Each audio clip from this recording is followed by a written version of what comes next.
It's been several months since Jack went off the grid.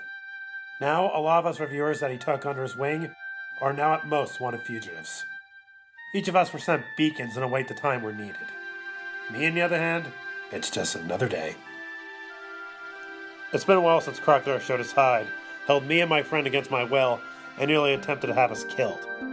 As a result of his attack, the United Nations now have a bounty on him, given he stole an advanced prototype. Normally, few would be relieved they don't have to see people like himself again. However, if there is anything I have learned from my past experiences with Sliverwolf, I can't hold my breath just yet. Working. Combat Simulator 10.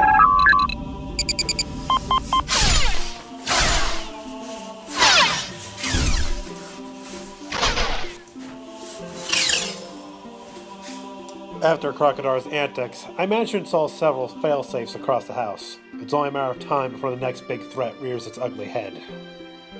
But in the meantime, I have some time to kill.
Welcome to Fandemic, where we thoroughly analyze various types of independent or fan-made media.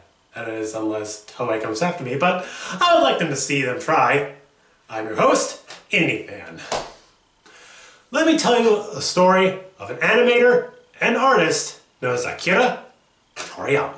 Born in Nagoya, Japan in April 15, 1955, Akira got what would become his talent, which would later lead him to his career upon having himself and several others of his classmates in an elementary school doodle, imitating manga and anime given there wasn't much in regards to other forms of entertainment. This form, no pun intended, would evolve upon drawing pictures of his friends and winning a prize at a local art studio for an image of the film 101 Dalmatians, which is where he would become passionate about his craft. Later on in his life, he worked at an advertising agency in Nagoya for 3 years. After quitting his job, he entered the manga industry by submitting a work to an amateur contest in order to win prize money. Despite not winning, however, Kazuhika Torishima contacted him and gave him encouragement. That man would later become his editor later in life. His debut came later in 1979 with the story Wonder Island, which was published in Weekly Shonen Jump. And after multiple other works, in 1984, he would release what would be considered his magnum opus. That being Dragon Ball. Dragon Ball tells the story of the adventures of Son Goku, a young boy with a mysterious origin, which was then revealed to be of alien origin in the sequel, as he and many other allies fight various evils, some on Earth, others from beyond the stars. Dragon Ball not only became a hit, but became one of the best made, best selling, and most influential Japanese franchises of all time, later spawning an anime, an influential sequel which got its own anime, a less popular sequel which would later be retconned, and we'll get to that later, known as Dragon Ball GT, movies, a live-action movie which was so critically panned that even Akira Toriyama himself didn't like it. They not only retconned GT, but gave us Dragon Ball Super and Super Dragon Ball Heroes as well. Video games, trading card games, a toy line, and many more. Basically making the influence of Sailor Moon small in comparison. And I don't think I need to tell you that it has fan media. After all, I'm sure you're aware of Team 4-Star. If not, that's okay. We'll get to that later. Machinima and Underdog teamed up to give us a fan film trilogy that takes place during the Android saga. Basically, a live-action adaptation of History of Trunks. And now the question is, will this be any good, or will this share the same fate as Dragon Ball Evolution? Well, let's find out as we dig into Dragon Ball Z: Light of Hope.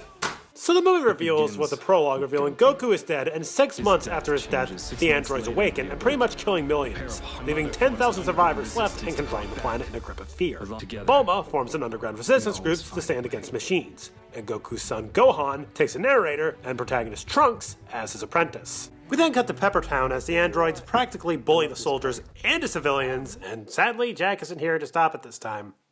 Let alone get under 18's pants.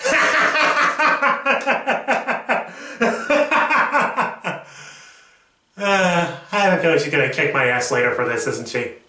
Back at the Mother Base, Hong Kong. Ah, fuck it, you get the idea. Back at Resistance HQ, Trunks and Gohan are called to action. And here are a few things to point out. 1, acting is great. 2, costume design is not only fantastic, but accurate to the show. And 3, the cinematography is done pretty well. So as Gohan and Trunks fly to the rescue, the androids continue to terrorize the civilians, basically taking a page from the book of Squid Game. But before 17 can finish off a family, Gohan and Trunks come in to ruin their fun. Another thing I must note, the fight choreography is amazing. Not only is it accurate to the show, it's fun to watch, and it's fast-paced. Suck on that, Jin! Holy hell! Check out how they designed a Super Saiyan form. So halfway through Trunks' fight with 18, she grabs him by the neck and is about to practically melt his face off. Gohan holds off 17 within a matter of time just to save Trunks from being incinerated and the duo retreat. What's to stop the androids from following them? Did they just get bored for some reason or something? As Gohan tends to his injuries and Trunks checks on his mother Bulma, our movie ends with the two training and the usual cliffhanger revealing what's gonna happen next. And that was Dragon Ball Z Light of Hope, Part 1. Time for my pros and cons. Well, for starters, the cinematography is pretty well shot. Acting's great, fight choreography is fast-paced and accurate to the show, and intense. While sound editing could use a little bit of work, and some shots I don't understand, it holds up pretty well, and I can't wait to see the next part of this.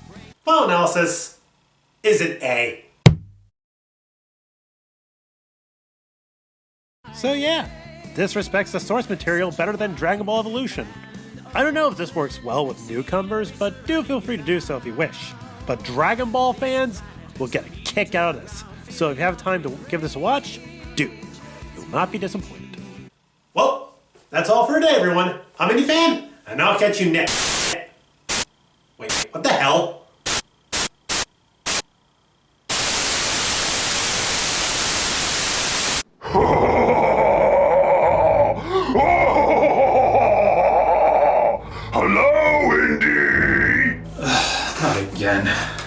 Sorry they left a few weeks ago. The council had still almost stabbed me and took one of my balls!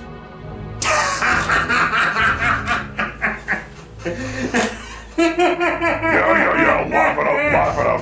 Oh, fuck you, Wendy! I'm gonna get my revenge on you for what you did to Guy, the monkey, and poor Snuggles! Why do you even care about that thing? It was a literal fucking herbivore. Shut up, retard! No, you do. Wanna know why? Because the tables have turned. You see, I did some digging on you after our fight.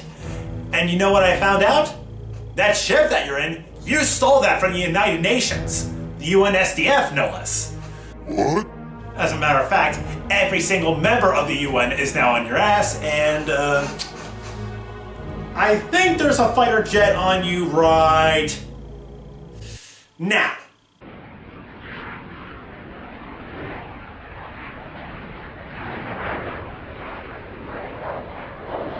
On the aircraft 23530 remaining.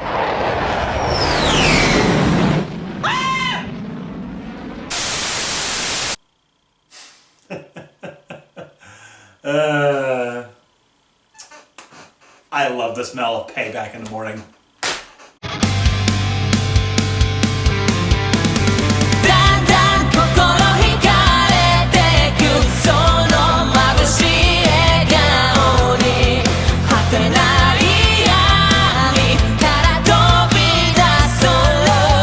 Hold my